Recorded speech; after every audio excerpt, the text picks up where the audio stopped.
Are you troubled by expensive credit card charges for movie-inspired props? Do you experience feelings of dread in your wallet or savings account? Have you or anyone in your family experienced fear of missing out when it comes to adult collectibles? If the answer is yes, then don't wait another minute. Pick up the phone and get in touch with the professionals. Haslab. Hello? Just kidding. Haslab doesn't have a landline, and our courteous and efficient staff is not on call 24 hours a day to serve all of your supernatural, elimination, adult collectible needs. Haslab.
Bill, and I'm a designer here on Ghostbusters at Hasbro. And with me today, I have Eric Reich, who's co-producer, and Jason Reitman, who's a co-writer and director of the new Ghostbusters Afterlife film.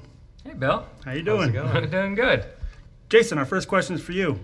What was it like seeing the Proton pack on set for the first time? An absolute thrill. And you have to remember that when I was 6 years old, I was actually on the set of the original film in 1984. So to see our Proton pack, 35 years later on set, it's the moment you realize, wait a second, I think we're making a Ghostbusters movie. Did your dad, Ivan, let you try it on when you were 6 years old? I think it would have been too heavy. I think I would have fallen over, but he did bring home a neutrino wand, and I made the awful mistake of just playing with it like a toy as a kid, so I just thrashed this piece of movie history. Were you allowed to keep it after that? I still have it. I may have to bring it out here to Pawtucket so you guys can maybe bring it back to life. I'll fix it for you. I appreciate that. Thank you. Can you put new features in it? Can you make it buzz Super and give noises and lights and stuff? Absolutely. Do that. We can do anything here at Hasbro. All right, Eric. When did you first see the Proton pack? During pre-production, we actually brought in a fan to look at one of the original Proton packs, sort of to get inspiration for this new one. And I remember seeing the actual prop, I believe at the prop warehouse when we first started looking at the packs, the shells of the pack. And that day was really special because Violet Ramus was there, and she actually got to try on Egon's original her father's pack. Yeah. Oh, wow. So that was the first time I saw it. So it's been updated. What was the inspiration for updating the Proton pack? We wanted to show years of ghost busting on that pack. So it's almost more just the wear and tear. It's the scratches, it's the nicks. We replaced the handle on it, and we wanted to be able to see inside it for the first time. Speaking of inside, we get to see inside the cyclotron for the first time. What was the inspiration for that design?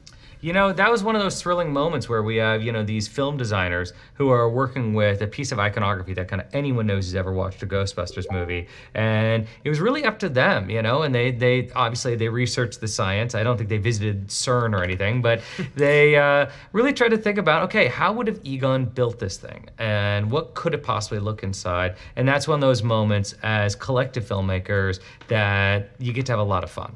That's great.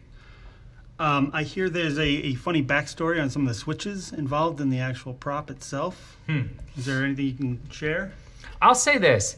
There's a moment, if you're a Ghostbusters fan, that you definitely know, in which the Ghostbusters arrive at their first call at a hotel in New York City. They're in the elevator, and Dan reaches over to flip on the switch on Egon's pack. And you hear the thing boom up, and they obviously, they take a step back. Yeah. And we always thought, where's that switch? What does that switch look like?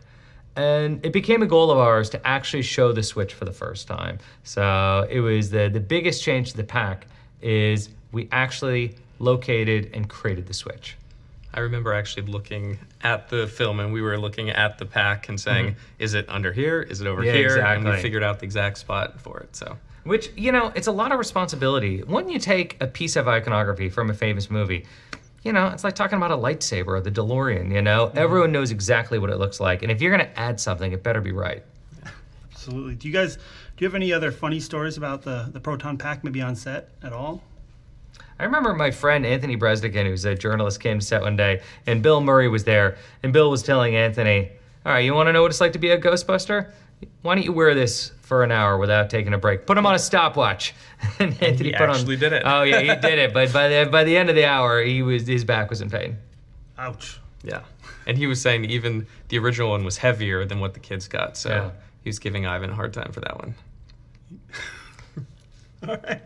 All right. So we know for the Neutrona one, there was a light built in the prop for filming purposes. Are there any notable things that were added to the Proton pack for the same purpose of filming? It's a great question. It's interesting. My cinematographer, Eric Steelberg, and I were watching the original. We watched it, I don't know, a billion times. The only person who's watched the movie more, I think, is Eric. And we were looking at the wand, and Eric noticed this little light on the top that clearly was not there as part of the prop except to light the actors' faces. And you can start to notice it when you watch the original. When they're holding the wand, there's a little light, and it's there just to give them a little uplight while they're shooting. So we wanted to make sure we included that. Oh, that's great. All right, I got some rapid-fire questions. Okay. All right. Eric, we got a question for you. How did you get involved with Ghostbusters? So I've always been a fan of Ghostbusters my entire life, and I can remember playing with the Kenner toys when I was younger. And in 2015, I was working with Ivan Reitman, and this opportunity came up with Ghost Corps, and I was super excited to take on that responsibility and join in with Ivan to live out my childhood dreams of becoming a Ghostbuster. And my nephew and niece, they call me a Ghostbuster. They think I work for the Ghostbusters, which is the best part. That's amazing. Yeah, that's great. Jason, first thought when you saw our Haslab project? Couldn't believe it, honestly. When I walked in here and I took a look at it, I thought the real pack was here. And I'm not just trying to be nice. It's extraordinary. The wear, the tear, the look, it has that... Oh, stop. No, keep going. No, it really was. And look, when I was 7 years old in 1984, every kid I knew was a Ghostbuster that Halloween. But no one had anything that looks like that. That is an absolutely extraordinary toy. I can't believe you get to bring it home. Oh, thanks. No, it's. I mean, there's a huge team involved in the development of it, and we're super excited to be working with everyone, and we're excited for fans to get their hands on it too. I couldn't believe that you could actually open it up and see inside, see the cyclotron exactly the way we showed it in the movie, and also I just love that there's cables to unhook, screws to twist off. I mean, it's the kind of stuff that makes things feel real. Yeah, it makes you feel like a Ghostbuster. You're actually in the item. It's great. Yeah, we're excited. Eric, which Ghostbuster do you feel like that you are most like, and why? That's a tough one. I'd want to say Egon, but I'm not a math and science guy, so I feel like Ray would probably be a good sort of middleman. He's good at tinkering with things and figuring problems out, and he is the heart and the passion and kind of the keeper of Ghostbusters. Right? And I think that's exactly who you are. That's great. That's good. That's good. All right, Jason, back to you. First thought that comes to your mind with mini puffs. Chaos. Demonic toddler chaos. When Gil Kennan and I came up with the idea for the mini puffs, the whole thought was, what if we just had these little ghosts that were like 5-year-olds that wanted to break everything? And at that point, everywhere we went, we just imagined the mini puffs destroying things.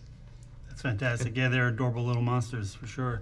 It's great. All right, Eric, back to you.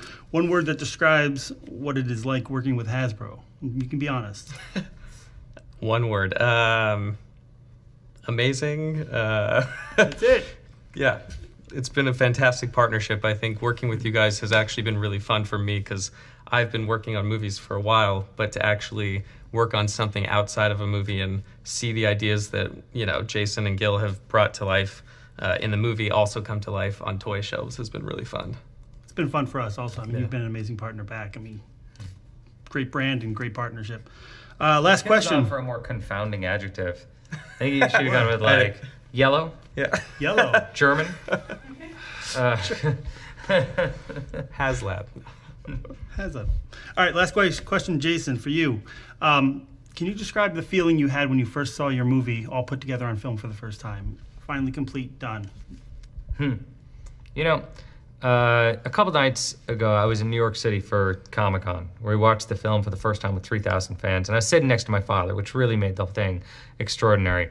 And something kind of occurred to me. I'd experienced something like that before, and it was like being at Sundance. It's just people who love movies. And to watch Ghostbusters Afterlife with people who love it, who felt like it was Christmas morning, they were opening up gifts one after the other. Honestly, I'm not sure what'll ever top it. All right, well, I want to take the opportunity to thank you guys both for taking the time out of your schedules to come over to Pawtucket, Rhode Island and meet with us for a little bit and talk a little Haslab.